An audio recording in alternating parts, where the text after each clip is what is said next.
ये गिटार मेरे हाथ में ज़बरदस्ती पकड़ाया गया मेरी टीम द्वारा, बट आप लोगों ने इंस्टा और फेसबुक पे ये सब होते हुए तो बहुत देखा होगा। बट जो सबसे इंपॉर्टेंट प्लेटफॉर्म है तुम लोगों के लिए वो है लिंक्डइन। तो आज हम इसके बारे में डिस्कस करने वाले हैं कि लिंक्डइन पे तुम कैसे अपनी प्रोफाइल बिल्ड कर सकते हो सो दैट रिक्रूटर्स तुम्हें रीच आउट करो। तो चलो शुरू करते हैं। तो भाई सबसे पहली जो चीज आती है दैट इज हमारी प्रोफाइल फोटो और कवर फोटो। अगर तुम प्रोफाइल फोटो की बात करो तो वो बहुत प्रोफेशनल होनी चाहिए, जहां पे व्हाइट बैकग्राउंड है, सूट है, तो देख के लगेगा हाँ यार ये वो बंदा है जिसको मैं हायर करना चाहूँ। ये नहीं कि तुमने एक शादी की फोटो डाल दी ड्रिंक हाथ में, that doesn't look very good for the LinkedIn platform.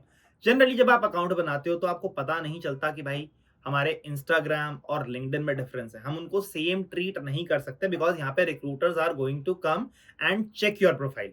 अगली जो तुम्हारी कवर फोटो है, कवर फोटो के ऊपर तुम क्या मेंशन कर सकते हो? सपोज कि तुमने लीड कोड की 365 दिन की स्ट्रीक चलाई, अगर तुम ये दिखाते हो तो हाँ ये एक अच्छी चीज लगेगी रिक्रूटर को कि वो तुम्हारी प्रोफाइल पे ध्यान जाएगा और वो तुम्हारी डिटेल्स को देखना चाहेगा।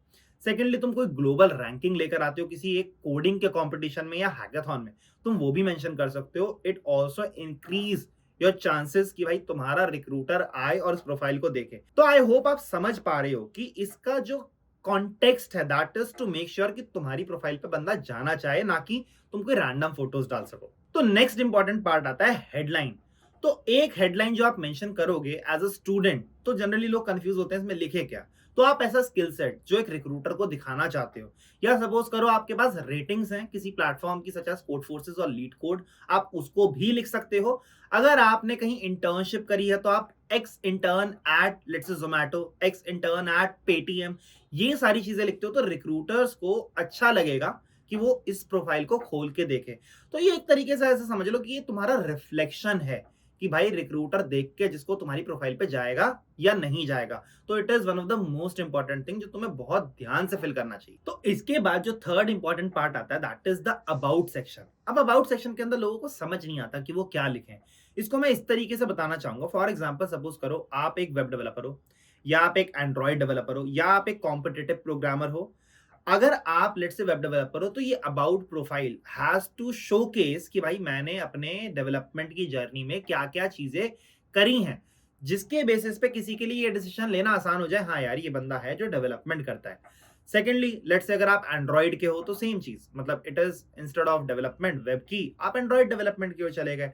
अगर आप कॉम्पिटेटिव प्रोग्रामर्स हो तो मे बी आप अपनी कुछ ग्लोबल रैंकिंग्स जो आपने अचीव करी है, या किसी कॉन्टेस्ट के अंदर आपकी अच्छी रेटिंग चल रही है, या आपने कोई कॉन्टेस्ट दिया उसके अंदर अकॉर्डिंग टू यू यार ये मेरी रैंक है जो अच्छी आई है एंड आई वुड लाइक कि लोगों को ये दिखे, ताकि हमारे लिए या रिक्रूटर्स के लिए ये चीज आसान हो जाए to carry forward with your application, करना है या नहीं करना, ये उनके माइंड में डिसीजन क्लियर हो जाता है। इसके बाद आता है तुम्हारा एक्टिविटी सेक्शन। अब एक्टिविटी सेक्शन के अंदर लोग मिस्टेक क्या करते हैं, they start posting random meme stuff. Again क्योंकि तुम इंस्टाग्राम से लिंक्डइन पे आ रहे हो तो तुम्हारे मन में होगा कि चलो कुछ पोस्ट करते हैं, but that is not something which you should do. तुम्हें यहाँ पे वो कंटेंट डालना पड़ेगा जो तुम्हारी प्रोफाइल को कॉम्प्लीमेंट करे। अगर लेट से तुम किसी हैकाथॉन में गए तो तुम वहां पे अपना एक्सपीरियंस क्या था वो शेयर कर सकते हो। अगर तुम जीत गए तो डेफिनेटली तुम्हें वो चीज शेयर करनी चाहिए।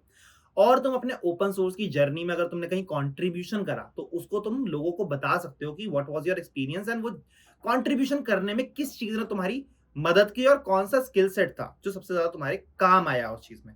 अगर तुम कोई एक कंपटीशन में कोडिंग के लीड कोड कोड फोर्सेस पे प्रैक्टिस करते हो और पार्टिसिपेट करने के बाद तुम्हारी वहां कुछ रैंकिंग आती है, तो इसको तुम मेंशन करके दिखा सकते हो because recruiters would love to see these things in your profile as well. उसके बाद जो अगला सेक्शन तुम्हारा आता है वो है एक्सपीरियंस का सेक्शन।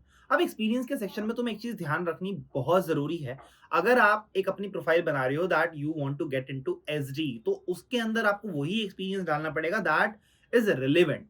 आप रैंडम कुछ एक्सपीरियंसेस नहीं डाल सकते हो। फॉर एग्जाम्पल आपने Amazon के अंदर ML समर स्कूल में पार्टिसिपेट करा तो ठीक है यू कैन राइट इट। अगर आप कहीं गए और आपने इंटर्नशिप करी लेट्स से जोमेटो ब्लिंकिट, तो ये चीजें आप अपने एक्सपीरियंस के अंदर इंक्लूड करते हो। ये मैं क्यों बता रहा हूँ, काफी सारे स्टूडेंट्स मैंने ऐसे देखे हैं जो इस एक्सपीरियंस के अंदर अपने प्रोजेक्ट्स को डालना शुरू कर देते हैं एंड वो अपनी रैंडम ऑर्गेनाइजेशंस बना लेते हैं, जैसे कि कॉलेज का ही अपना पार्ट डाल दिया as an organisation which is not going to help you at all. तो इसके अंदर लेजिट एक्सपीरियंसेस आने चाहिए। अगर आपके पास एक्सपीरियंसेस नहीं है तो consider yourself as fresher and उस एक्सपीरियंसेस को ढूंढने जाओ। और एक्सपीरियंसेस मतलब इंटर्नशिप्स और प्लेसमेंट्स को ढूंढने जाओ। अगर वो मिलती हैं तब उसको लिखने की सेंस बनती है। रैंडम चीजें लिखना would not help you in any way, वो आपकी प्रोफाइल को डिग्रेड ही करेगा। तो इस चीज का बहुत ज्यादा ध्यान रखना। तो भाई इसके बाद आता है एजुकेशन का सेक्शन, जहां पे आप अपनी बीटेक कहां से कर रहे हो या बीसीएमसीए कहां से कर रहे हो वो मेंशन करते हो। काफी सारे रिक्रूटर्स होते हैं जो आपके 10th और 12th की परसेंटेज या सीजीपीए को भी देखते हैं। हालांकि वो रेज्यूमे के अंदर भी मेंशन्ड होती है, बट इफ यू वांट वो भी चीजें आप मेंशन यहाँ कर सकते हो। इसके बाद आता है आपका next skill section. Skill section के अंदर आप वो स्किल मेंशन करोगे जिसके अंदर आप काम करते हो या आपका एक्सपीरियंस है उसके अंदर अच्छा खासा।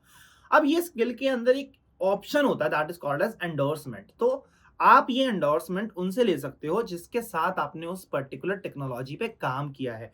फॉर एग्जाम्पल, आपने किसी प्रॉफ के अंडर एक पर्टिकुलर स्किल सेट पे रिसर्च पेपर लिखा तो दे कैन एंडोर्स यूनिट।